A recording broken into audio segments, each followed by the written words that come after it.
Oo. Opo. Kuya Randy, ano pa ang pangarap ninyo para sa program Paghilom para sa mga susunod na taon? Ma'am, gusto ko sana mag-focus ngayon dito sa ating mga kabataan. Kasi po, halos 10 taon na rin po, Ate Pete, no, na nakalipas, kay Romel. Nakita natin itong mga pamilya po, no, na natukosan na natin ng tulong. Pero ito ho mga kabataan, dati ho, nung pinatay yung kanilang mga mahal, so 7 years old lang po sila. Ngayon, teenager na ho eh. Sana ho matutukan ng program Paghilom, mabigyan din sila ng isang formal na psycho-social intervention. Dahil sila naman ho yung susunod na magkikwento nito eh, sa hinaharap.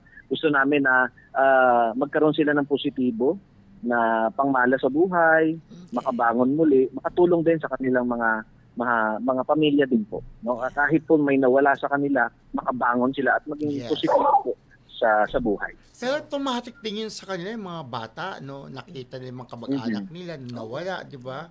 Anyways, ito po last question namin sa Randy. Ano po ang mensahe ninyo sa mga pamilyang patuloy na lumalaban at naghahanap ng pag-asa? Yun po, lagi po nilang tatandaan na ang bawat buhay po, no, ay kinailangan natin ng pag-asa. Kailangan Habang may din po buhay na po, mapalapit diba? tayo.